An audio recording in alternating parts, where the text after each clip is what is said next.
le football serait-il devenu dangereux pour nos quartiers? Je pense pas que le football soit devenu on va dire que ça soit un danger pour nos quartiers. C'est juste que je pense que le football est un peu à l'image de la société aujourd'hui. Nous, chez nous, en tout cas, on a la chance de pouvoir, à Saint-James, de pouvoir travailler, on va dire, sereinement, sans pression de championnat, sans pression de parents, sans pression de qui que ce soit d'ailleurs. Je suis le coach, Claudis est président et manager. Il n'y a aucune pression. Non, je pense pas. Personnellement, j'ai grandi dans un quartier. J'ai évolué dans le quartier, à Zola, à Massy. Et le football, pour moi, il n'est jamais devenu dangereux, ni pour les plus jeunes. Ça nous a justement donné de l'espoir. Ça nous a évité des problèmes. Ça nous a permis de nous aguerrir. Comme le coach il a dit, c'est un peu à l'image de la société. Si dans ton foot, tu es une personne déterminée, tu as la dalle, tu as de l'envie, dans la vie, tu le seras aussi. C'est la même chose. Donc ça te donne aussi des principes et des valeurs. Moi, je viens aussi du quartier de la Poterne. Mais le football m'a sauvé, comme j'essaie de sauver aussi les autres gamins. Mais quand le quartier, maintenant, rentre dans le foot, c'est-à-dire que pas pour des bonnes raisons, c'est là où ça devient un danger. Et vous forcez quelqu'un à faire quelque chose qu'il n'a pas naturellement envie de faire. Et ça crée de la frustration auprès des... Parce qu'ils attendent, comme disait le coach aussi, les résultats. Et quand il n'y a pas ces résultats-là, la frustration, on agresse le coach, on va peut-être mal parler à l'entraîneur, au président du club, là, parce que son fils ne joue pas. Sauf que le petit n'a déjà pas envie de faire des efforts parce que ce n'est pas son truc. Et c'est là qu'est le danger, quoi. C'est pas le foot qui est dangereux pour le quartier, mais je pense que c'est l'inverse. Ce que je pense, c'est plus le point de vue qu'on a sur le foot. Moi, je crois que c'est dangereux de voir que par le foot, de voir la vie vraiment que par le foot. Je pense que c'est ça qui est réellement un danger. C'est-à-dire qu'on en oublie même, en fait, pourquoi on a commencé à jouer au foot. Pourquoi on joue au foot, en fait, de base, c'est juste le plaisir. Vraiment le plaisir et... Avec mon frère, disons-nous les choses. Une émission que je suis régulièrement. Je suis de tout cœur avec lui, je te soutiens et je te souhaite le meilleur pour la suite. On est ensemble. Ensemble pour la campagne de levée de fonds. Yes. On va les avoir. Ouais. On aime bien, mais il faut payer. Ah oui, 15 On est là, on va mettre un petit peu. Merci.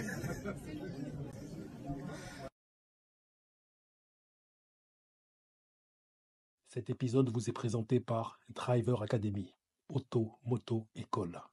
Un établissement sérieux, une équipe pédagogique au top et un service administratif compétent. Driver Academy, Auto, Moto, École. Pour toute demande de collaboration, contactez-nous. plancomptemusique91@gmail.com 07 49 19 52 42.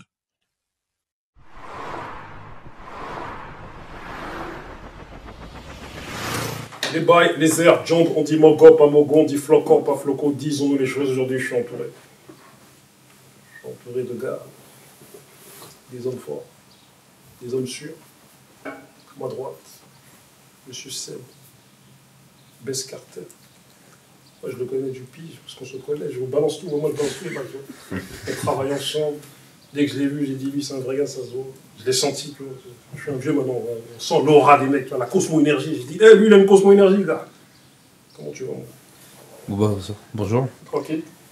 Merci pour l'invitation. C'est normal. Merci pour cet éloge également. Parce que je te renvoie d'ailleurs. Les vrais hommes me reconnaissent. Les vrais hommes. À ta droite, monsieur Claudis. Bonjour. Ça va? Ça va. Plusieurs casquettes. Là, t'as une casquette Free Congo, mais t'as encore d'autres casquettes. Carrément, t'as une casquette encore où tu es acteur. Je suis une personne avec des personnages, c'est juste ça. Est-ce que tu peux nous parler succinctement des différentes casquettes? Déjà, je suis fondateur et président de l'Académie Saint-James City à Massy, une académie dédiée aux jeunes d'entre 16 et 25 ans. Et à côté de ça, je suis un acteur en herbe dans la série Boga Green et un long métrage qui s'appelle Mbok et qui sort cette année, les 2 opus. Et après, à mes heures perdues, j'ai écrit un peu de la musique, je chante un peu. Donc, voilà. Donc, tu fais tout. Artiste. Presque tout. Artiste. Ok, ouais. D'accord. À ma gauche, mon gars de Solar, Massy, tous les bails. Fort. Monsieur Trust, comment tu vas? Ça va et toi? Tranquille. Tranquillement. Moi, ce que j'aime avec lui, c'était quand je le vois, je sens une aura, il a une Cosmo-énergie. Vous voyez, dans Dragon Ball Z, là, quand les bails, ils ont des bails de... Tu vois, les chiffres là. Il pète ma lunette. Je dis non, lui il est trop fort. C'est un bon exemple pour la génération. Merci en tout cas, ça fait plaisir. On essaie de donner le bon exemple auprès de la jeunesse, de tirer tout le monde vers le haut, et pour moi c'est le plus important. On essaie de donner de la confiance à tout le monde. On sait que tu es comme ça à ton âge. Parce qu'il y a des gars de ton âge, je connais, je travaille pour la ville. Là, ils sont un peu gogol. Pourquoi t'es pas un gogol? Non, parce que c'est les choix de la vie qui ont fait que. Moi j'ai décidé de réfléchir autrement, de grandir autrement, et les différents parcours que j'ai menés dans ma vie m'ont amené à devenir comme ça, et à devenir Mr. Trust, tout simplement. T'as à gauche, pareil, je le respecte. Parce que j'ai vu son parcours, je l'ai vu arriver en stage, il était tout timide. Ouais, il travaille avec nous, carrément. Et c'est là que je vois qu'il faut que je me barre. Parce que si maintenant les gars dont on s'occupait travaillent avec nous, c'est que vraiment il faut se barrer. Là, c'est-à-dire, là, c'est trop, là. Trop, c'est trop. Et franchement, un vrai exemple aussi. Parce que nous, il y a Fix qui va passer tout à l'heure, mais on avait des questionnements à une époque, on se disait, mais elle est où la relève là? T'es des gars sensés, des gars un peu conscients, elle est où? T'es à l'image du rap que j'appelle un rap de gogol, là, des mecs qui racontent des bêtises, là, enfin, la transaction 6 ans, je me disais, mais est-ce qu'il n'y a que ça? Et finalement, vous deux et les autres représentez l'espoir. Ah, merci beaucoup en tout cas pour les éloges, ça fait plaisir. Et on est là pour parler, pour discuter. On va discuter. Alors que les éducateurs des clubs amateurs ont tiré le signal d'alarme pour dénoncer les comportements agressifs de parents qui veulent faire de leurs enfants le futur crack du football mondial, le monde professionnel s'est emparé du sujet. Les institutions se penchent sur le problème des parents agressifs envers les éducateurs au bord des pelouses des clubs amateurs. Un phénomène difficile à contrôler et à appréhender pour la Fédération française et les pouvoirs publics. Conseillers intermédiaires, les agents officieux du monde du foot, agents sans licence qui sollicitent les joueurs sur les réseaux sociaux, conseillers sportifs qui jouent un jeu étrange dans les transferts, soupçons de conflits d'intérêts, comme Paul Pogba séquestré et braqué en mars 2022, N'Golo Kanté, 31 ans, son compère du milieu de terrain, lors du sacre de l'équipe de France en 2018, a subi un événement aussi traumatisant. Kanté, alors à Chelsea, a ainsi été victime d'un guet-apens en 2017, alors qu'il était dans un restaurant des Hauts-de-Seine. Il a été invité à monter dans un véhicule sombre avant que son interlocuteur ne lui pose un pistolet sur l'un de ses genoux et ne lui lance un ultimatum glaçant. Ton agent, ou tu le quittes, ou on le descend. Ma question est la suivante. Le football serait-il devenu dangereux pour nos quartiers? Je laisserai au coach de commencer la question, la réponse. Je pense pas que le football soit devenu on va dire que ça soit un danger pour nos quartiers. C'est juste que je pense que le football est un peu à l'image de la société aujourd'hui. Le football, les structures, les présidents, les directeurs sportifs, les éducateurs sportifs, on se retrouve aujourd'hui dans une escalade, notamment à cause de... On parle d'argent, mais on parle surtout de résultats. Le résultat prime surtout. Pourquoi? Parce que le résultat, c'est la seule manière de pouvoir montrer, en tout cas selon certaines personnes, en fait, qu'on fait les choses bien.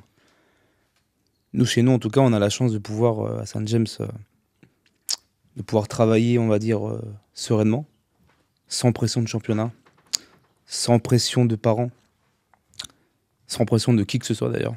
Je suis le coach, Claudie est président et manager, il n'y a aucune pression.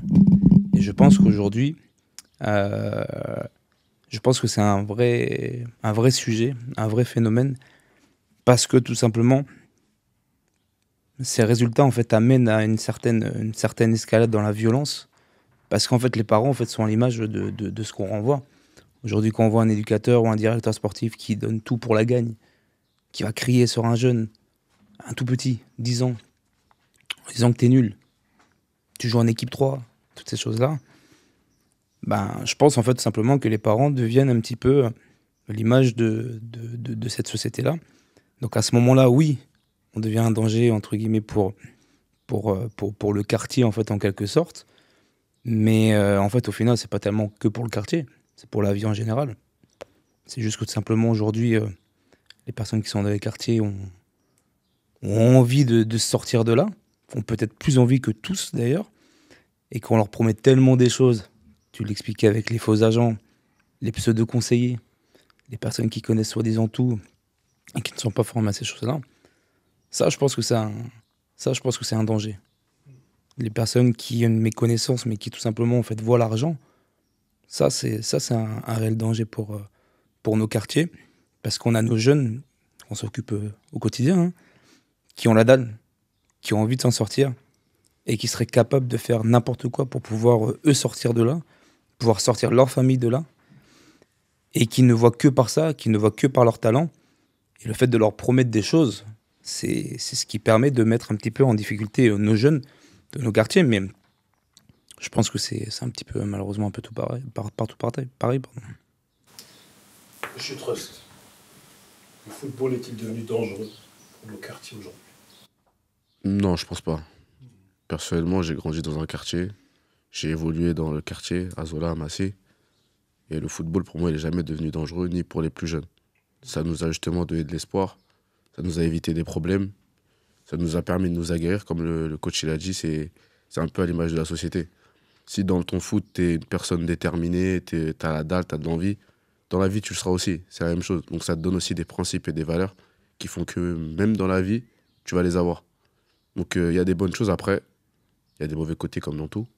Et je pense qu'au lieu de dire que c'est un danger pour le quartier, il faut justement accompagner et mettre en garde les plus jeunes pour pas qu'ils se fassent avoir. Et je pense que ça, c'est un peu le rôle de tous, hein. Dans les quartiers, on se connaît tous. On a tous des grands, on a tous des anciens. On doit communiquer et justement aider la jeunesse à ne pas commettre les mêmes erreurs que nous, on a pu commettre. Monsieur le Président. Bon, moi, de mon point de vue, je dirais que aujourd'hui, on fabrique des footballeurs. Il n'y a plus de passionnés. C'est-à-dire on a de moins en moins de gens qui vont sortir de chez eux, se retrouver jouer au football sans que ce soit calculé ou préparé. Avant, on sortait pour autre chose et on se retrouvait à un ballon et on transpirait là-dessus. Et aujourd'hui, ça doit être calculé parce que les réseaux sociaux, etc., qui rentrent en compte, on passe un temps fou à faire autre chose qu'à se réunir. Et en ce qui concerne le danger des quartiers, je pense que le quartier rentre dans le foot. Nuance. Parce que le football, quand il va dans les quartiers, il en sort les passionnés qui créent des belles choses. Moi, j'ai principalement beaucoup de gamins qui sont issus des quartiers. Et il est devant nous. Hein, ce sont des gamins que moi, j'ai depuis un certain moment. Ils connaissent ma façon de penser. Moi, je viens aussi du quartier de la Poterne. Mais le football m'a sauvé, comme j'essaie de sauver aussi les autres gamins. Mais quand le quartier, maintenant, rentre dans le foot, c'est-à-dire que pas pour des bonnes raisons, c'est là où ça devient un danger. Parce que si ton gamin, il n'est pas passionné, que toi, tu veux vivre par procuration sur le gamin pour devenir professionnel, en le forçant à aller aux entraînements le matin, à prendre un coach privé que tu payes, or que le gamin, c'est pas sa vocation, c'est pas ce qu'il veut faire. Et vous forcez quelqu'un à faire quelque chose qu'il n'a pas naturellement envie de faire. Et ça crée de la frustration auprès des... Parce qu'ils attendent, comme disait le coach aussi, les résultats. Et quand il n'y a pas ces résultats-là, la frustration, on agresse le coach, on va peut-être... mal parler à l'entraîneur, au président du club, là, parce que son fils, il joue pas. Sauf que le petit n'a déjà pas envie de te faire des efforts parce que c'est pas son truc. Et c'est là qu'est le danger, quoi. C'est pas le foot qui est dangereux pour le quartier, mais je pense que c'est l'inverse. Moi, ce que je pense, c'est plus le point de vue qu'on a sur le foot. Moi, je crois que c'est dangereux de voir que par le foot, de voir la vie vraiment que par le foot. Je pense que c'est ça qui est réellement un danger. C'est-à-dire qu'on en oublie même, en fait, pourquoi on a commencé à jouer au foot. Pourquoi on joue au foot, en fait, de base, c'est juste le plaisir. Vraiment le plaisir et apporter... comment dire? Comment est-ce que je pourrais expliquer ça? Apporter, comment dire? Quelque chose de vraiment objectif, en fait. Quand on parle du foot, je pense pas que ça soit bon. Je pense que vraiment, avant tout, on doit prioriser... comme j'ai dit, tout simplement le plaisir. Le plaisir, pourquoi j'ai commencé le foot, pourquoi je joue avec mes amis, pourquoi j'aime jouer dans un club. Je pense qu'on doit revenir à ça pour éviter que ça devienne nocif pour le quartier. Utiliser son enfant pour gagner de l'argent m'attriste. Dixit est l'éducateur de club amateur. Le projet Mbappé est-il devenu dangereux pour nos quartiers et pour nos enfants? Je vois M. Trust qui rigole, je souris de plus. Je t'en prie. Tu la sentais me dire ça, là? Ouais, je la sentais. Tu la sentais, tu dis non, lui, il va nous parler de ça. Non, c'est un sujet qui, moi, il me fait rire, en fait. Parce que moi, personnellement, j'ai plusieurs casquettes. Bon, je suis Mr. Trust, comme vous le voyez. Je joue aussi dans l'académie de Claudis. Et je suis entraîneur de foot. C'est-à-dire que j'ai la possibilité de voir pratiquement toutes les parties du football. En tant qu'éducateur, ça arrive qu'il y ait des parents qui soient trop présents. Dans le sens où c'est bien d'être présent pour son enfant, de l'accompagner au match, etc., de l'encourager. Mais comme ça a été dit tout à l'heure, à partir du moment où tu commences à payer des coachs sportifs, à en faire un petit peu trop, le petit perd un peu le plaisir dont parlait Rachan tout à l'heure. C'est-à-dire que là, je pense qu'on a plus des parents qui réalisent une projection de ce qu'eux n'ont pas pu faire quand ils étaient plus jeunes, en fait. Ce qui fait que l'enfant, il a un peu trop de pression et que ça finit en fait par le dégoûter du foot. Alors qu'en fait, à la base, l'enfant, il veut juste jouer au foot. Il veut juste jouer avec ses potes. Donc le seul conseil que moi, je peux donner, déjà aux parents, laissez vos enfants tranquilles. Laissez-les. Laissez-les jouer au foot. Laissez-les prendre du plaisir. Laissez-les sourire. Tout simplement. Et les faux agents, etc., là, écartez-vous d'eux, il n'y a pas d'argent à prendre. Laissez-les s'émerger et grandir tranquillement. Je sais, j'ai vu une interview d'Mbappé il n'y a pas longtemps qui disait lui-même qu'il ne faut pas suivre le projet Mbappé. Je crois que, si je dis pas de bêtises, il en parlait même par rapport à son frère qui est au LOSC, hein, Ethan, qui disait que Ethan, malgré qu'il s'appelait Mbappé, ça reste surtout, avant tout, Ethan. Moi, je pense que surtout que par rapport à ce projet-là, on parle souvent aussi également de l'environnement des parents. Alors déjà, utiliser un enfant, peu importe, hein, que ce soit pour le football ou que ce soit pour autre chose, quand on est parent, je pense que avant tout, le plus important, c'est que déjà l'enfant en fait, prenne plaisir. Moi, j'ai une fille de 9 ans et demi. Moi, je dis peu importe le sport que tu vas faire. À partir du moment où tu pratiques une activité sportive ou culturelle, tu prends du plaisir. Tu le disais tout à l'heure, hein, Coach Joe, il n'y a pas d'argent à prendre. La seule richesse, c'est de voir son enfant épanoui et de pouvoir se dire que voilà, j'ai réussi plus ou moins ma vie parce que j'ai permis de pouvoir donner les leviers nécessaires à mon enfant pour qu'il puisse s'accomplir. J'ai souvent travaillé, s'accomplir à travers l'excellence. Et je pense que ça, c'est super important. Mais il y a aussi un fléau aussi, on est dedans, et c'est pas pour tirer non plus, parce que on a tous été jeunes, on a tous peut-être rêvé aussi de certaines choses, on s'est formé, enfin moi j'étais jeune éducateur, j'ai commencé à l'âge de 14 ans, le Sébastien a 14 ans et aujourd'hui 34, bientôt 35, c'est plus du tout le même. Des fois quand j'y repense, je me dis mais t'étais un fou quoi. J'avais les débutants, je me disais mais moi j'ai gagné la Ligue des Champions. On avance, on a la chance d'être bien entouré. Moi j'étais entouré à l'étoile sportive de Trappes et j'étais très très très bien entouré. Et j'ai eu cette chance-là. Mais il y a aussi une autre donnée, on va dire, qu'il faut prendre en compte, c'est aussi l'éducateur. L'éducateur, parce que tout à l'heure je parlais du président, du directeur sportif, du club, qui souvent n'ont pas forcément de projet, mis à part gagner. Il faut parler aussi de l'éducateur. Parce qu'on parle souvent du parent, oui, le parent veut gagner de l'argent, mais il y a de plus en plus d'éducateurs qui veulent gagner aussi quelque chose. Ça veut dire, viens avec moi, U10, hein. Viens avec moi, on va travailler. Généralement, même c'est cet éducateur-là qui propose des séances, hein. Qui propose, parce qu'il a vu, soi-disant, quelque chose, il n'est pas formé. Il n'est pas formé, et j'ai rien contre ça, parce qu'encore une fois, les gens qui ne sont pas formés sont peut-être les anciens qui m'ont le plus appris. Mais ils avaient une conscience. Ils avaient une conscience. Le diplôme ne fait pas l'homme, mais en tout cas, la conscience le fait, en tout cas, à mon sens.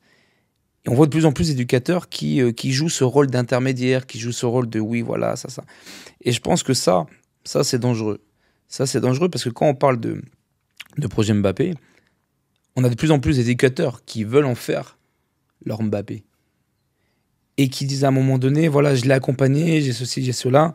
On les voit aux séances, on les voit dans la famille, on les voit sur les bords de terrain, on les voit aller sur les réseaux, envoyer des messages en MP aux éducateurs pour ton petit, mais on ne te connaît même pas. Et en fait, je pense qu'il est là aussi le danger aussi pour les jeunes. On parle souvent des parents, on tire à boulet rouge sur les parents, mais les éducateurs, nous, en tant qu'éducateurs, on doit être la voix de base de la sagesse en disant, écoute petit, Rachan, il a totalement raison. Aujourd'hui, pourquoi on se réunit? Pourquoi on fait du foot? C'est pour avant tout prendre plaisir. On prend plaisir, et après, s'il y a plus, tant mieux.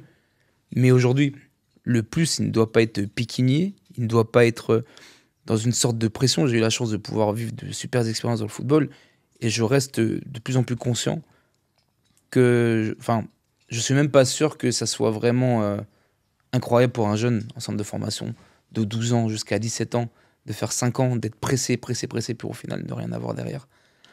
Et je trouve ça dur, et je trouve ça encore plus dur pour, par exemple, un parent qui cherche l'argent sur ça, qui en quelque sorte gâche un peu la jeunesse, qui reproduit ce que tu disais, Coach Joe, qui reproduit en fait ses ratés, ou peut-être ses rêves, qu'il n'a pas pu. C'est comme si moi, jamais été un grand joueur. C'est comme si demain j'arrive et je dis à mon enfant, je vais te presser, je veux que tu sois pro. Si t'as pas réussi, t'as pas réussi. Si t'avais pas les qualités, t'avais pas les qualités. Et ton enfant aura d'autres qualités. Donc voilà, moi j'alerte aussi également surtout sur les clubs et les éducateurs. Soyons un exemple pour nos jeunes. Je Claudis, pour moi le projet Mbappé, je le compare un peu à... Vous voyez les enfants stars de l'époque, là. McKinley Culkin, Arnold et Willy. Ce sont les exceptions. Voilà, Disney, toute la vague Disney. Et je compare un peu ce projet Mbappé où ses parents qui sont à fond sur leurs enfants comme une espèce d'esclavage. C'est comme si tu t'esclavagisais, je ne sais pas si ça se dit, mais voilà, je comprends, c'est comme si tu esclavagisais ton enfant. Est-ce que toi tu le perçois comme ça aussi? Moi, j'ai joué au foot pendant 10 ans ou 15 ans, je ne sais plus. Mon père me disait toujours, le monde du football, surtout professionnel, c'est comme la chaussure de Dieu. C'est-à-dire que beaucoup sont appelés, mais il y en a peu qui vont rentrer dans la chaussure. Parce que tout le monde ne fait pas du 43, 44, 45. C'est-à-dire ceux qui vont arriver à ça, c'est vraiment les élus. Donc, le chemin est ouvert à tous. Mais est-ce que tout le monde va supporter la pression, va supporter les défaites, va supporter des fois la visibilité? Parce que la visibilité aussi peut être aussi négative dans la vie de quelqu'un. On ne met pas la lumière sur tout et tout le monde. Il y a des gens qui ne supportent pas et avoir la lumière sur eux. Et ça, moi, je l'ai vécu avec mon père qui, tout le temps, me le rappelait. Je me disais, mais il veut me rabaisser, il veut pas que truc. Et tout le monde me disait, tu étais un bon joueur, tu dois aller là, là. Mais lui, il me rappelait ça à chaque fois. Et aujourd'hui, quand je vois que je devais signer à Rennes, à Auxerre, à Marseille, ça s'est pas fait. Et j'ai regardé un peu autour de moi. À chaque fois, je témoigne auprès de mes joueurs. Je dis, je remercie Dieu que je ne sois pas devenu professionnel. Parce que je ne sais pas lequel de moi j'aurais été. Parce que le moi d'aujourd'hui, je l'aime trop. Parce que réussir à réunir tous ces gamins-là de différentes villes, quartiers, etc. Et on est réunis sur un projet commun où je suis comme leur père, leur grand frère, leur ami. Quand ça ne va pas, ils peuvent m'appeler pour qu'on échange. Et il y en a, ils gagnent des meilleurs amis, des amis. On gagne une famille grâce à ça. Donc, j'aurais peut-être devenu orgueilleux. Je serais devenu peut-être quelqu'un qui touche à l'alcool, à la drogue, et aux femmes, et à la luxure, quoi. Mais je dis Dieu merci, parce que ça aurait été tentant quand même.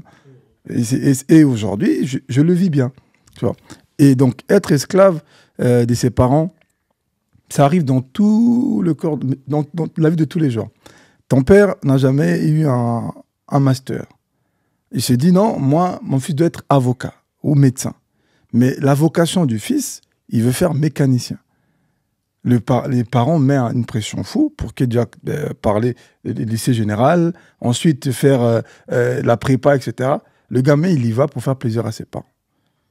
Sauf qu'il n'aime pas ce qu'il fait.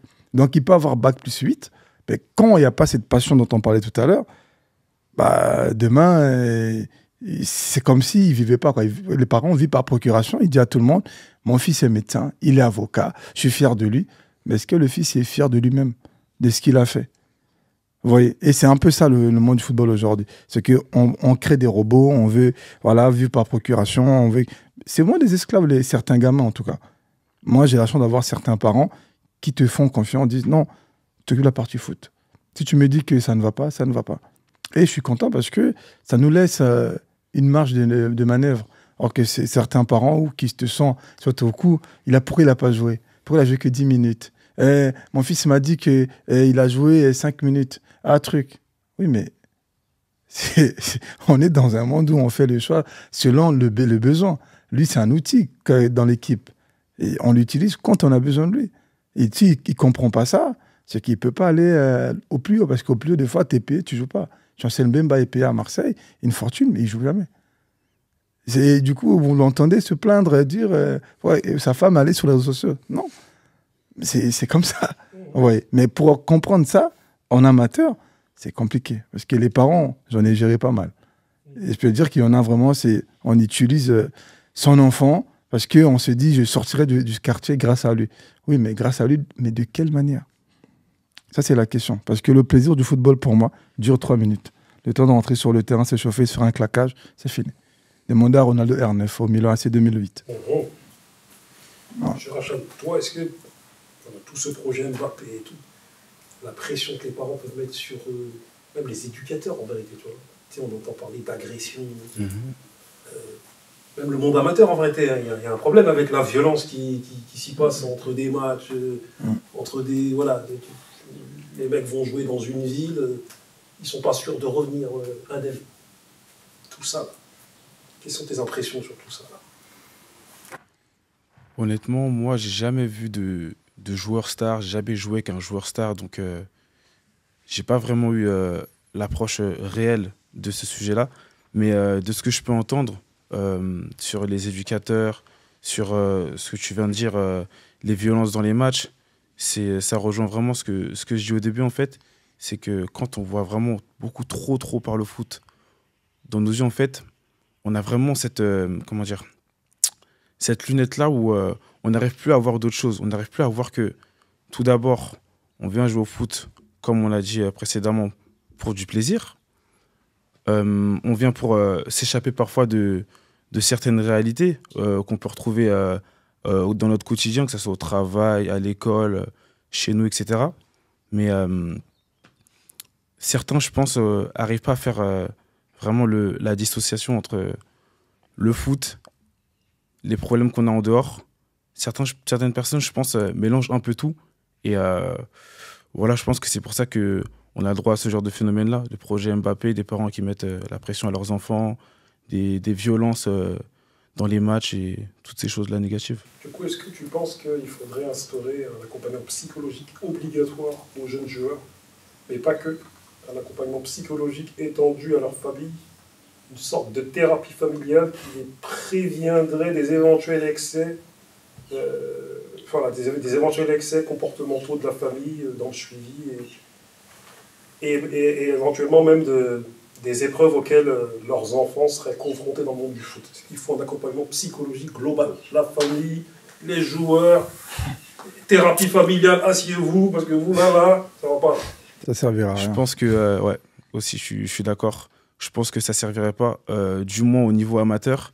Après, peut-être qu'à un certain niveau où on commence à parler business, on commence à parler argent, on commence à parler vraiment de visibilité, peut-être que ça pourrait être une solution, mais au niveau amateur, je pense pas. Je pense que ça, c'est vraiment le rôle des familles, le rôle des amis, le rôle de l'entourage de faire ce suivi-là psychologique. C'est ce que tu penses qu'il faut. Il faut que les gens soient suivis, là, en famille même. Asseyez-vous là, comme dans Soprano, là, tu vois. Tiens, tu t'assois, tu parles. Honnêtement, je pense qu'en famille, non. Et pour les joueurs, oui. Parce que ce qu'il faut savoir, c'est que le football, c'est une charge mentale et psychologique importante. C'est-à-dire que même pour le gamin, quand il entre en U14, il reste 10 minutes de jeu. C'est un match de la montée pour arriver en 14-1. Je sais pas si tu imagines la pression ou pas, mais elle est très importante. Donc je pense que pour un joueur, c'est important d'avoir une thérapie, même chez les jeunes. Il faut en parler, il faut lâcher les choses. C'est important. En tout cas, moi, c'est mon avis. Je sais, il faut l'accompagner que le joueur ou les parents en même temps. Je pense que... Les gens, ils sont pas prêts. Hein. C'est-à-dire, comme tu as dit tout à l'heure, tu as dit un truc qui était vrai. Les gens, tout le monde n'est pas prêt à la lumière. Et on le voit aujourd'hui. Enfin, on le voit même depuis des années. Il y a plein de gens qui se brûlent les ailes. Et même la lumière, arrêtée, n'est pas, selon moi, n'est même pas faite pour l'être humain. Non. L'être humain n'est pas fait pour être célèbre. C'est Être connu, être adulé, être idolâtré. C'est Dieu. Moi, je vais reprendre l'expression d'un artiste là-haut pour moi, Damso, qui dit que je suis dans l'ombre, la lumière m'attriste, elle n'attire que la jalousie. Et c'est une vérité. Pourquoi? Parce qu'en fait, on se rend bien compte en fait dans toutes ces choses-là. Je pense que le premier accompagnement déjà, c'est l'éducation que nous on doit donner en fait à nos enfants. Rachan, en fait, il a raison dans ce qu'il dit, c'est que le football, le sport en général, toute passion que l'on peut avoir, doit être avant tout un loisir. On ne peut pas demander en fait à un jeune, à un enfant, de pouvoir s'épanouir si déjà de base il y a des contraintes. Et je vais revenir encore une fois sur le côté éducateur, parce qu'on parle là, on demande de savoir est-ce que il doit y avoir un accompagnement. L'accompagnement déjà, il est des parents sur l'éducation, mais aussi également après l'éducateur. Éducateur, on entend tout le temps entraîneur, mais éducateur de base, c'est celui qui est à la formation. C'est celui qui va être un peu le relais de la maison, qui va être le relais en disant, voilà, nous ici, on a des règles, on a des valeurs. Tu peux pas te comporter comme ça, tu peux pas faire ces choses-là. Un arbitre, ça se respecte. Ton camarade, il se respecte. L'adversaire se respecte. À partir du moment en fait, où tu ne respectes pas en fait, les autres, tu ne te respectes même pas toi-même, parce que tu as une éducation, une valeur qui fait que je ne peux pas me permettre en fait, de manquer de respect aux autres.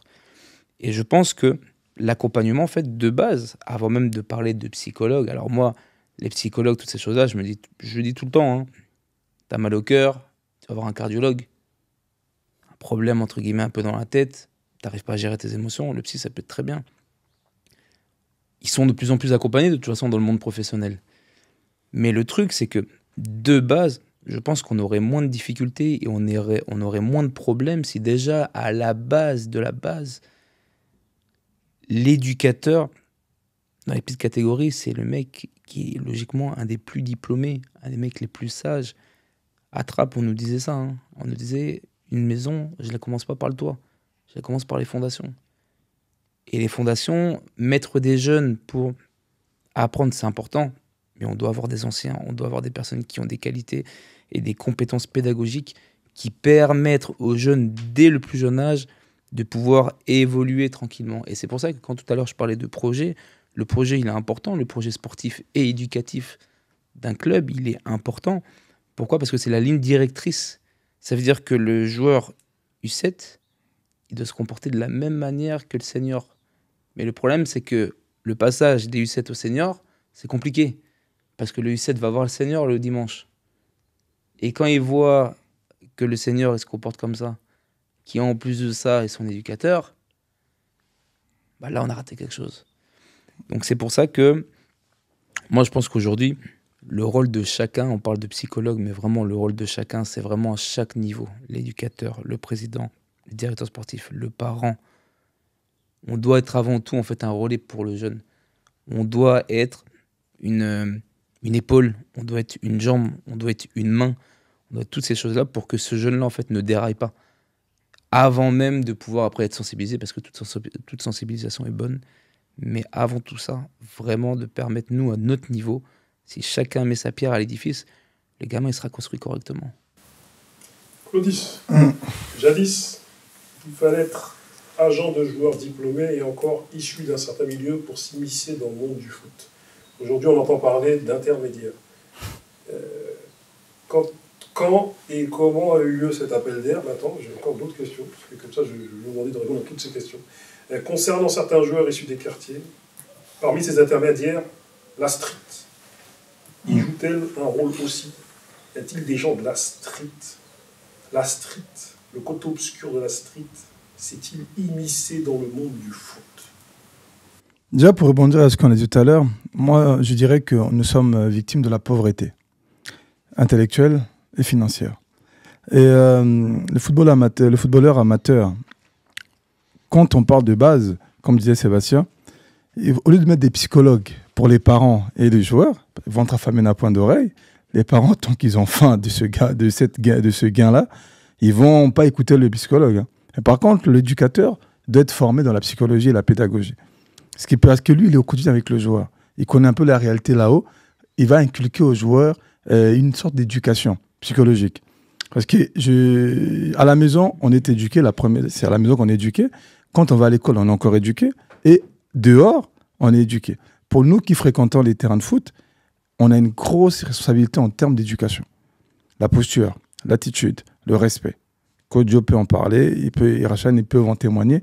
Ce sont des choses, par exemple, chez nous à Saint-James, où on rigole pas avec. Le mot de travers, t'es suspendu. Le geste de travers, t'es suspendu. Il y a un joueur qui a été suspendu une semaine récemment, parce que pendant que les autres sont assis sur le banc de touche, lui, il s'est assis vers la rambarde de sécurité pour parler avec des personnes qui sont venues regarder le match. C'est-à-dire que c'est un protocole qu'il n'a pas respecté. Donc pour moi, déjà, il sort du cadre où il est avec nous. Donc c'était important pour lui de se dire que non, je suis censé être sur le banc parce que je suis remplaçant ou je sors du terrain. Je parlerai avec les gens de l'extérieur une fois que le match est terminé. C'est comme un acteur qui est sur un plateau de tournage. Pendant qu'on tourne, lui, il est là-bas en train de se taper des barres de rire avec les techniciens. Mais frère, quand on va te dire c'est à toi de jouer, on va aller te chercher, ton personnage, tu l'as perdu. Ça se passe comment? Après, pour revenir sur la question de la street, oui, des intermédiaires. L'intermédiaire, ça a été créé par les Anglais. Les Anglais, la France, nous, on aime bien que ce soit cadré, diplômé, etc., procédure. Mais les Anglais, ils ont dit non, on peut être intermédiaire, c'est-à-dire que moi, je suis apporteur d'affaires, je connais tel joueur, je connais tel club qui cherche le joueur, moi, je connais le joueur, je suis au milieu. Tout ce que j'ai à faire, c'est le mettre en contact, je prends mon billet. Et ça s'est démocratisé. Il y a une période, je crois, en 2014, la FIFA n'acceptait plus les agents. La FIFA s'est dit, écoutez, ça devient un peu n'importe quoi. Moi, il n'y a plus d'agents FIFA. Parce qu'avant, il y avait une liste des agents FIFA. Il est revenu dessus, il a créé son truc encore une fois. La France, c'est jusqu'à aujourd'hui, c'est le seul pays où ils forment leurs propres agents. Il y a beaucoup d'écoles et tout. Et les intermédiaires de la street, encore une fois, c'est la pauvreté et la pas du gain. C'est que le gars du quartier, parce que tous ces jeunes-là sont issus de quartier, on le voit grandir. Les gens, ils misent pas. Moi, j'ai déjà dit aux gens de mon quartier, les grands, pourquoi on ne crée pas un pôle, là, je dis ça en 2011, pourquoi on ne crée pas un pôle pour chaque gamin qui a un talent particulier? Parce que je suis sûr que tous les grands que je connais, ils connaissent forcément quelqu'un dans l'industrie, dans le domaine du foot ou autre. Ce gamin-là, on le suit. C'est-à-dire qu'on peut créer même une société, rien que pour ce quartier-là, ça fait un vivier, pour harmonier ces mecs-là. Parce que demain, s'ils percent, etc., d'autres personnes mangent au truc, ce serait horrible, quoi. Or que pour moi, si on crée ce pôle-là, ça pourrait permettre même au quartier de se valoriser. On fait rentrer de l'argent grâce au talent des quartiers. On peut pas attendre que de la ville pour faire des bonnes choses dans notre quartier. On a les moyens pour le faire, on peut le faire. Personne m'avait écouté. D'où même l'abnégation de créer Saint-James. Parce que quand j'avais l'idée qu'on nous rassemble, artistes, peintres ou autres, les grands ne l'ont pas fait. Moi, j'ai dit, bon, je suis un futur grand du quartier aussi, je crée mon propre truc. Et la faim, le manque de moyens, le manque d'éducation, ça fait qu'à un moment donné, la violence rentre dans ce processus-là où on est intermédiaire de la street, on veut tout arracher par la force et par la reconnaissance, parce que des fois, il n'y a pas de reconnaissance, parce que tu m'as jamais rien fait pour moi. Je te disais bonjour, tu me voyais aller au foot, jamais tu m'as dit je t'accompagne. C'est un match où je viens te voir le dimanche. Mais comme je sais que j'ai la force, j'ai l'agressivité, et toi, tu as la peur de tout perdre, parce qu'entre toi et moi, c'est toi qui perdras plus que moi. En cas de bagarre, jusqu'à briser ta jambe, fais une carrière. N'Golo Kanté, tu disais tout à l'heure, on lui a planté un pistolet au niveau du genou, une balle dans le genou, fais une carrière. Donc tu as plus à perdre. Et du coup, c'est pour ça que je disais au début de l'émission, le quartier est rentré dans le foot, qui est devenu dangereux pour le foot. C'est pas le foot dangereux pour le quartier. Je Trust. Issu d'un milieu défavorisé, n'est-ce pas logique que certains dits intermédiaires de la street s'immiscent dans le monde du foot pour subvenir à leurs besoins ou tout simplement, malheureusement, pour la patte du gain? Est-ce que c'est pas normal que les gars de la street, je suis en galère, et vas-y, il y a le foot. Vas-y. On s'immisce dedans. Non, c'est pas normal. Moi, j'ai bien aimé ce que Claudis il a dit. Je pense qu'avant tout, il faut penser au gamin. Donc, l'idée qu'il avait eu déjà en 2011 de créer un un collectif, entre guillemets, pour pouvoir tirer un peu tout le monde vers le haut. C'était une très bonne idée. Après, malheureusement, les gens, ils ont pas envie d'investir, en fait. Ils sont pas prêts à attendre sur le long terme que ça prenne. Ils sont pas prêts à prendre un gamin jeune et le faire grandir. C'est ça le vrai problème, en fait. Ils veulent juste le fruit déjà mûr, en fait. Et il est là le vrai gros problème. C'est-à-dire que patienter, tu peux prendre un gamin jeune, l'aider, le faire grandir. Parce que souvent, il y a des gamins qui ont malheureusement pas l'accompagnement, pas la famille parce que c'est compliqué pour eux aussi. Et qui malheureusement, ils n'ont pas la foi, pas la force de continuer dans ce sport. Ils finissent par arrêter alors qu'ils avaient un talent de fou. Moi, des gars comme ça, j'en connais plein. Ils étaient vraiment forts, ils étaient vraiment bons. Mais malheureusement, l'environnement, les faux amis, etc., ont fait qu'ils ont dû arrêter ce sport-là. Mais avec un collectif, avec des grands, des anciens qui te tirent vers le haut, tu finis par pas arrêter. Et là, oui, tu fais briller le quartier, tu fais briller tout le monde, et tu donnes surtout de l'espoir aux plus jeunes. Et c'est ça, pour moi, vraiment le plus important. Tous les deux, on connaît nos gars de la street. Et qu'il y a nos gars obscurs. Je parle bien des gars obscurs, parce que je ne vais pas mettre tout le monde dans le même sac. Nos gars obscurs, là. Ils sont en mode il y a un Yébi à prendre là. Prends, j'y vais. Tu vois? Ouais. Est-ce que c'est pas. À la place de normal, je remplace le mot normal par le mot logique. Est-ce que c'est pas une espèce de logique de. Il y a un truc à faire là. Et vas-y, on y va. Quitte à faire de la merde. Hein. Mais vas-y, on y va, frère. Tu vois, on va. C'est une logique très très simpliste en fait. C'est vraiment. Tu visualises pas en fait tous les chemins qu'il faut prendre en fait. Comme il a dit Kojo, tu veux déjà le fruit déjà mûr. C'est-à-dire que tu réfléchis pas à tout le temps qu'il faudra prendre pour éduquer le jeune, le faire s'améliorer, etc., etc. Tu vois vraiment directement la finalité, l'argent. Et tous les jours, on le voit. Et moi, c'est ce que je pense, c'est que la fin ne justifie pas les moyens. Donc, non, c'est... Dans une certaine logique, oui, on peut dire que c'est logique, mais moi, je crois pas que c'est ce qu'on devrait faire. Après, logique, je veux dire bien. On est d'accord. Oui. C'est pour ça que j'ai dit au début, c'est vraiment une logique... C'est la définition de tout chacun. C'est pour ça que j'ai dit que c'est une logique simpliste. C'est vraiment très, très simpliste. Vraiment visualiser le chemin juste comme une ligne droite. Seb, on a grandi avec des gens pas clairs. On sait, enfin certains en tout cas, pas tous, hein, parce qu'avant que les gens prennent ça sur TikTok, oui, il a dit que tous les gens des quartiers sont pas clairs. Non, c'est pas vrai. Il y a des gars pas clairs avec qui on a grandi. On vient de là, nous. Dans quel sens en plus? Ah, exactement. Je veux dire, il y a des gars avec qui on a grandi, la majorité sont clairs, il y a une minorité qui n'est pas claire, mais comme dans tous les milieux. Sauf qu'ils s'y prennent autrement. Est-ce qu'il n'y a pas une logique dans ça de il y a un Yébi à se faire. Et tu as vu ce que l'idée que tu as proposé là, en 2011. C'est ça que plein de mecs devraient faire. Créer des sociétés pour gérer les petits. Et vas-y les gars. Venons, on a créé des sociétés de management, des sociétés de... Moi, je rejoins Rachan, mais en effet, ouais, c'est logique. C'est logique parce qu'en fait, aujourd'hui, pour reprendre les mots de Claudis, en fait, on est dans une société, je parle, hein, appauvrie intellectuellement et financièrement. Aujourd'hui, on parle des agents tout à l'heure, des pseudo-agents. Mais on en a partout des pseudo-agents. Des pseudo-conseillers, des mecs qui créent des structures pour pouvoir... Voilà, mais les mecs, ils ne connaissent pas le foot. Ils n'ont pas de référence. Et ce sont ces personnes-là qui sont des dangers pour nos jeunes. Parce que, en fait, aujourd'hui, ça paraît logique pour quelqu'un qui a besoin un peu d'argent. Parce que là, en fait, on parle de quartier, mais c'est pas que le quartier. Ces personnes-là... Vous savez, moi, je pense que ce genre de personnes-là, en fait, n'est pas qu'apparenté on va dire, au quartier. À partir du moment où tu as un fond mauvais, ou en tout cas que la vie en général fait en sorte de t'amener vers un chemin qui n'est pas le bon, peu importe que tu viennes du quartier ou pas, aujourd'hui c'est un billet à prendre, tu vas prendre le billet, je pense. Et je pense qu'aujourd'hui aussi la difficulté que l'on a, c'est que, pour revenir sur ce que tu as dit tout à l'heure, pourquoi en fait pourquoi on mutualise pas? Pourquoi on ne s'entraide pas? Parce qu'en fait déjà de base, je pense qu'on a un dogme qui fait que en fait aujourd'hui c'est chacun pour sa poire. Parce qu'aujourd'hui, je vais te citer, je vais peut-être pas dire de bêtises, mais le gâteau en fait est tellement grand, hein, que en gros en fait moi quand je le vois j'ai envie de le manger.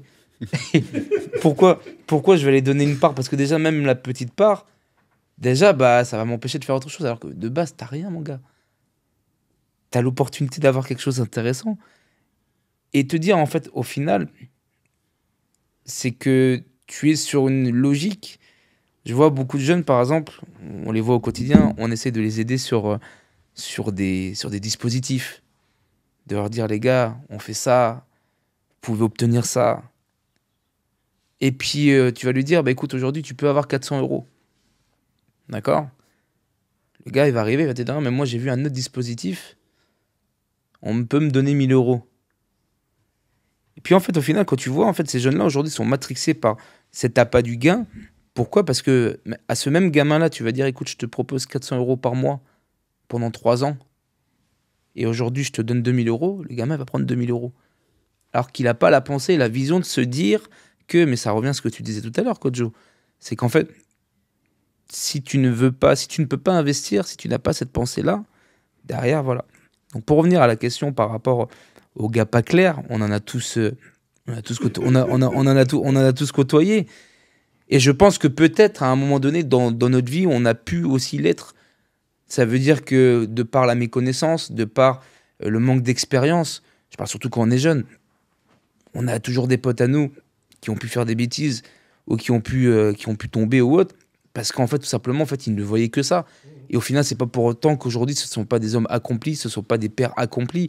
On fait tous des erreurs, moi le premier. Et des erreurs, j'en ai faites.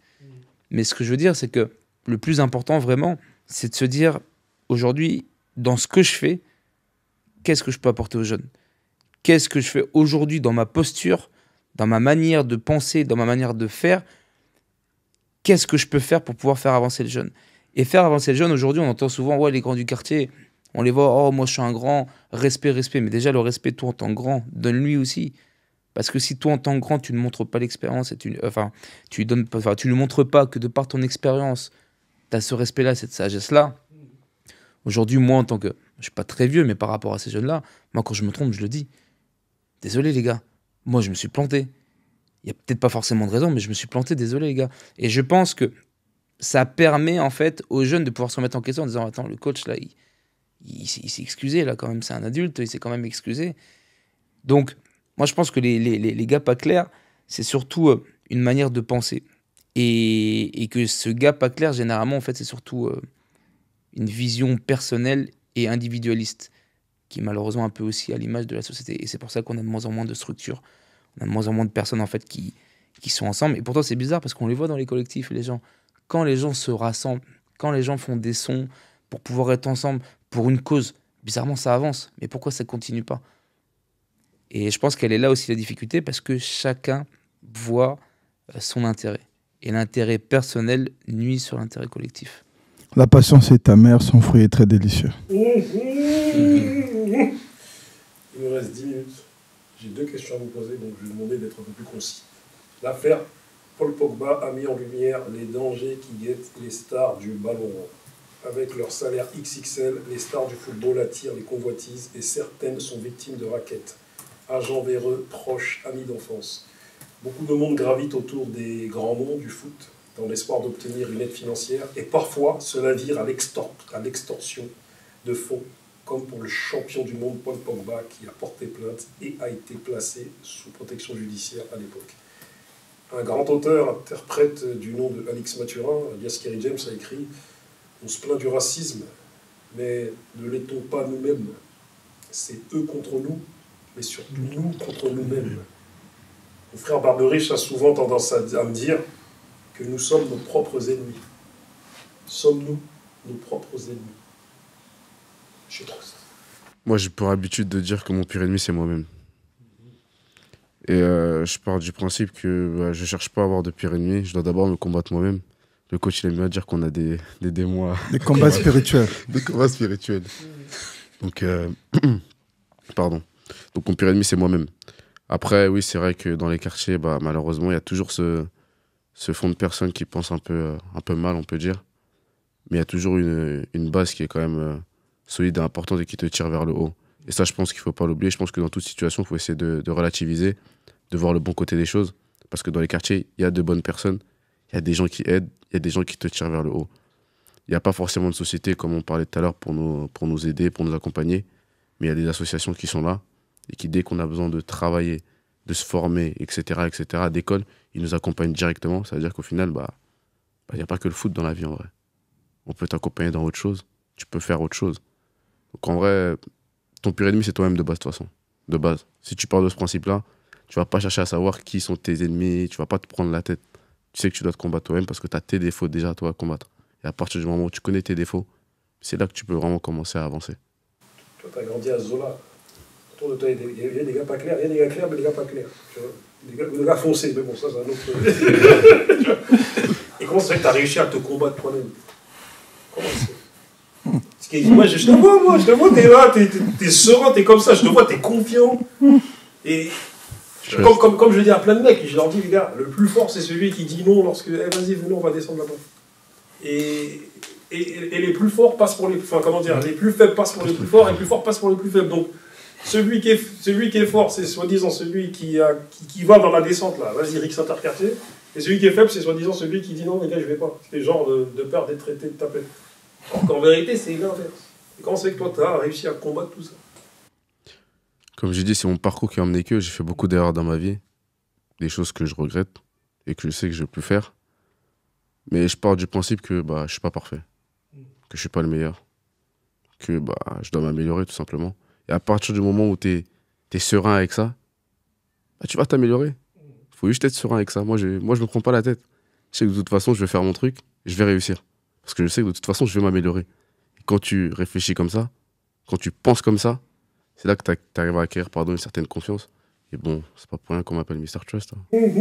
Aïe, aïe, aïe. Et aussi l'entourage, parce qu'il ne faut pas oublier que tu es quand même assez entouré par des gens qui te veulent beaucoup de bien. Malgré les erreurs que tu peux faire, ils reviennent toujours à te remettre sur pattes. C'est ça aussi qui est Je ne l'ai pas dit, mais c'est un truc qu'il faut dire aussi. Je crois que je l'avais dit tout à l'heure. Mais le foot, ça m'a permis d'éviter encore plus de problèmes. Et il faut savoir être reconnaissant dans la vie. Je le dis, c'est Claudis qui m'a cassé les pieds pour que je reprenne le foot. Non, je le dis. Ça se voit, il casse la tête. Non, mais il parle là comme ça, là. Il m'a pas lâché. Bien, tu vois. Il m'a pas lâché. Tu vois, tu fais de la morale. Il m'a pas lâché. Même là, maintenant, quand il me lâche pas. Claudis, je le vois bien, il fait la morale avec un tableau. Et t'as vu, il fait un schéma tout de... C'est comme ça que tu vas finir. C'est ça. Après, tu auras le dicto à la fin. Toujours. Je le sens, on se connaît pas bien, mais je le sens qu'il est comme ça. Non, mais voilà. On est les mêmes, t'inquiète, je suis comme toi, moi, t'inquiète pas. Avec ça, on est les mêmes. Tout ça, on est les mêmes, t'inquiète pas. On fait des grandes morales aux gens. C'est vrai. Et c'est 10 ans après que des gens, des fois, ils disent. Ils comprennent, ouais. Au dernier jour. L'ancien. Il t'envoie des snaps de sa cellule. Dernier jour. Il dit, ah ouais, l'ancien, t'avais raison. Tu comprenais pas. Tu vois. Rachad. Sommes-nous nos propres ennemis? Je cite d'autres exemples qui sont horribles. Voilà, on a parlé de N'Golo Kanté, je pourrais aussi parler d'Adebayor. Pareil, sa propre famille qui s'en prend à lui, son frère qui vient, qui agresse chez lui parce que tu ne donnes plus assez d'argent. Voilà, on sait qu'il y a pas mal de raquettes dans le milieu du foot. Et souvent, c'est avec des proches, des très proches. L'affaire Pogba, c'est une dinguerie, c'est des proches, des gars avec qui t'étais. Que penses-tu de tout ça? Moi, ce que je pense, c'est que déjà, faut apprendre à reconnaître dans son entourage qui est bon, qui est mauvais. Je pense que c'est déjà une base. C'est-à-dire que tu sais déjà avec qui tu vas partir à la guerre. Si, certes, je pense pas que tu pourrais le voir dès le début, mais si quand tu grimpes, tu vois qu'au bout d'un moment, ton entourage n'est pas en train de te suivre, n'est pas en train de suivre l'étoile filante que tu es, et commence à stagner, vraiment pour des mauvaises raisons. Moi, je pense qu'il faut déjà se poser des questions. Et oui, pour le dire, oui, je pense que notre pire ennemi, ça peut être nous-mêmes, que ce soit l'entourage ou même nous-mêmes personnellement. C'est-à-dire que quand on est dans le dur, en soi, il y a personne dans notre tête. Certaines personnes peuvent nous parler, nous dire oui, si ça c'est bon, ça c'est pas bon, mais au final, c'est nous et nous-mêmes. Donc, on peut vraiment être notre pire ennemi ou notre meilleur allié. Et ça vaut aussi pour l'entourage. Dernière question, dans 5 minutes.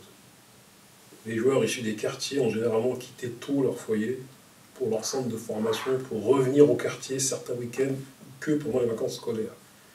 Ils n'ont donc pas eu le temps de traîner assez dans leur cité. D'où le fait que certains d'entre eux aiment s'entourer de bad boys pour des raisons diverses et variées.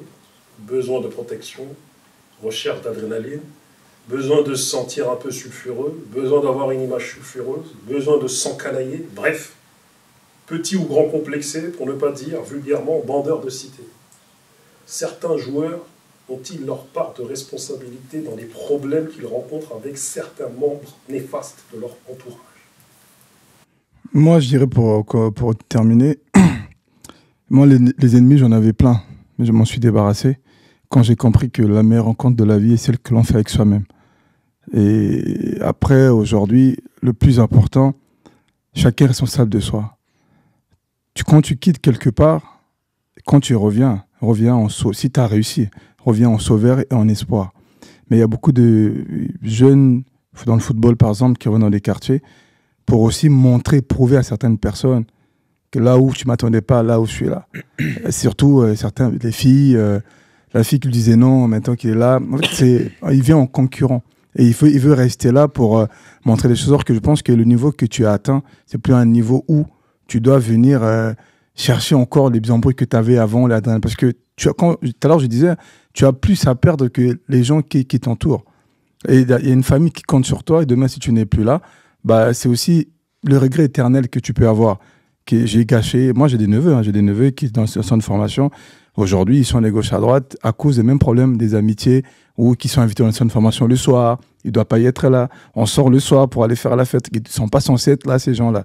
Tu vois. Et quand c'est parti en fumée, bah, eux, ils continuent leur vie comme si de rien n'était. Mais toi, tu as perdu quelque chose qui aurait pu mettre aussi ta famille à l'étrier.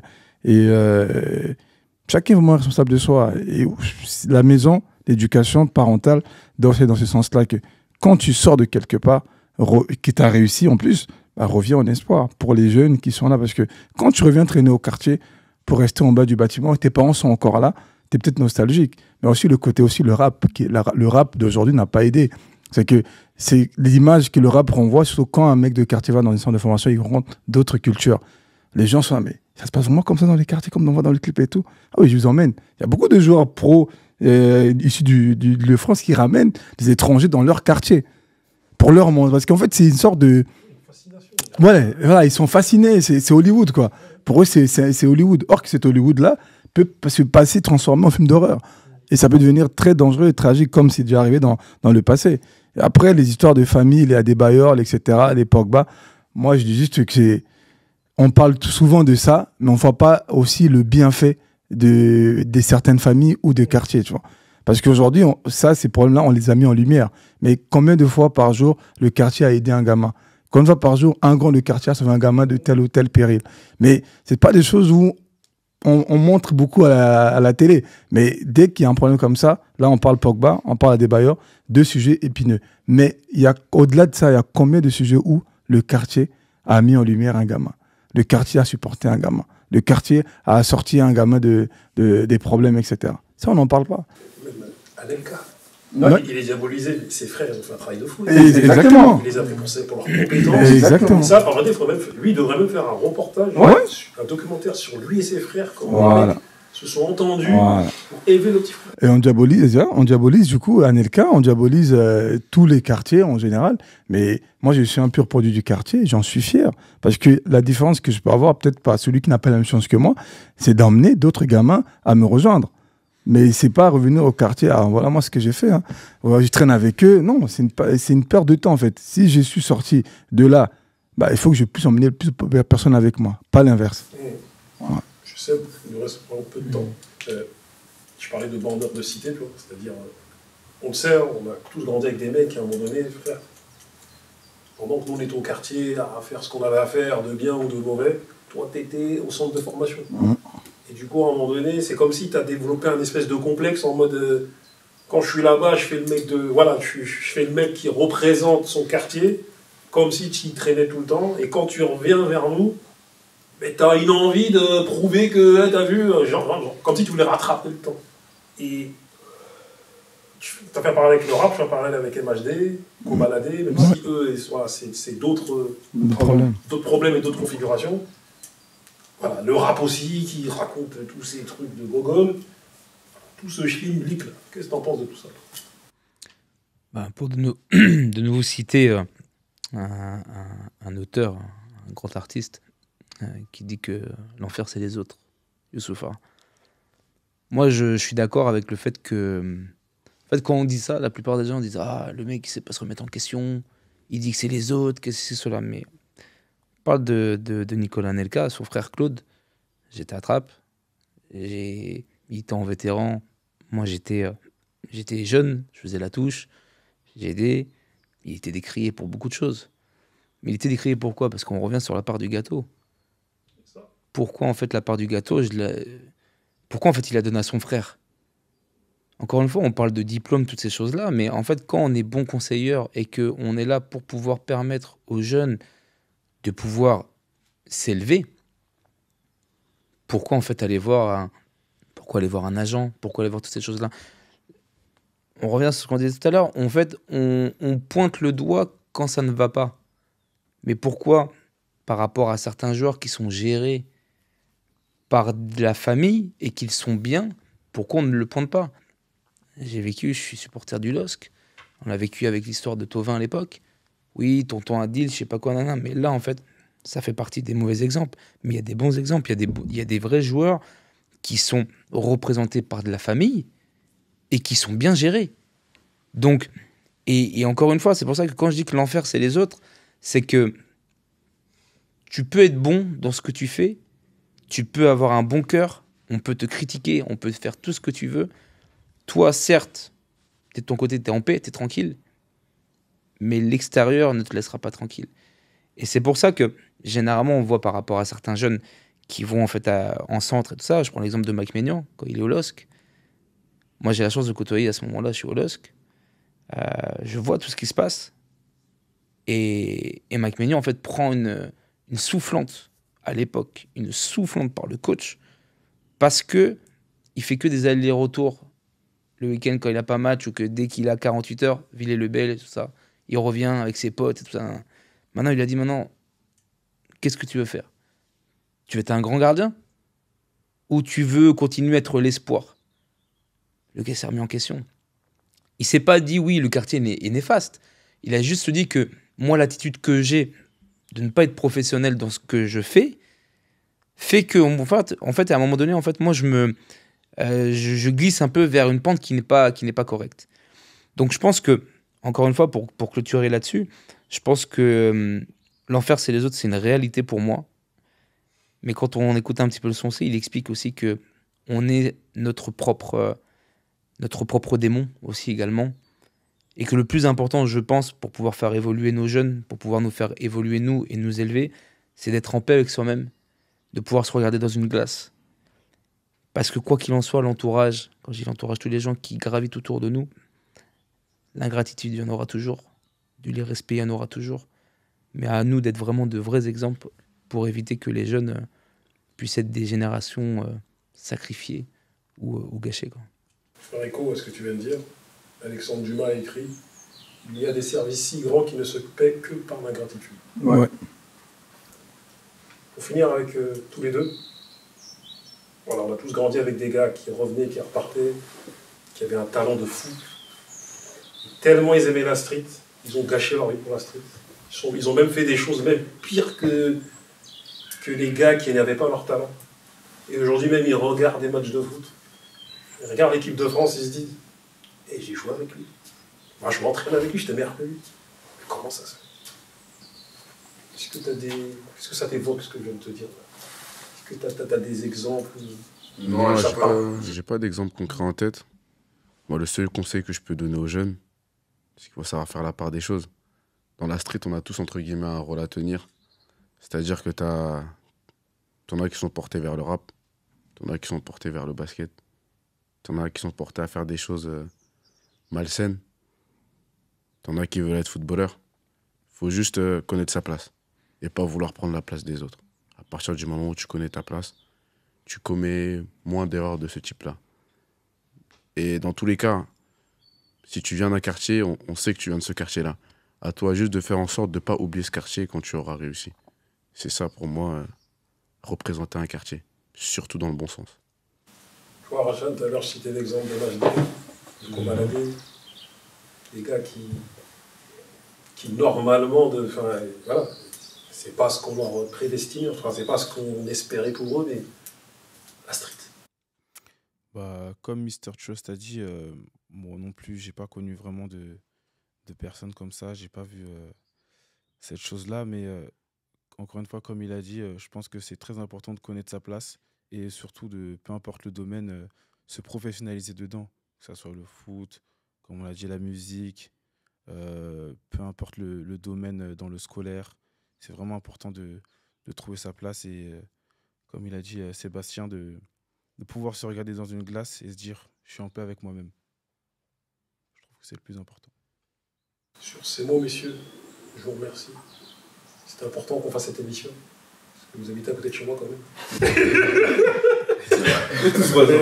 On a parlé de raquettes, tout ça. Vous pouvez venir en bas de chez moi. Il y a mes gars là, du VH6 aussi, là, Balamane, Fodje, qui sont en commande. On peut les applaudir s'il vous plaît. Mais Balamane, c'est aussi un blues. C'est aussi un joueur de Saint James. Alim, c'est aussi un joueur de Saint James. Donc, si tu reçois tous ces gens-là, tu verras qu'il y a vraiment une touche blues dans leur attitude ou leur façon de faire les choses. Voilà, c'est vraiment l'école où ils passent et ils apprennent pas mal de choses. Mais dans la vie, il faut savoir se singulariser. C'est ça qu'il faut retenir. Moi, tu as vu, je te cache pas, j'ai connu Saint James à travers mon gars Seb. Ouais. Parce que moi, je connais FC Massy, je connais Massy Academy. Mais tu m'as connu dans autre chose. Moi, je t'ai connu encore dans autre chose. Ah. Tu as trop de casquettes là, tu vois. Free Congo. Juste un mot pour le Congo, dis-moi. Ah, le mot me manque. Mais Free Congo, si le Congo va bien, tout le monde va bien. Si le Congo est en bonne santé, toute l'Afrique est en bonne santé. Donc, ce n'est pas un combat des Congolais, c'est un combat africain. L'humanité même. Le pays le plus riche au monde. Exactement. Sinon, il n'y a pas de portable, rien. Exactement. Rien ne fonctionne. Voilà. Sur ce mot, je vous remercie, messieurs. Merci à toi pour l'invitation.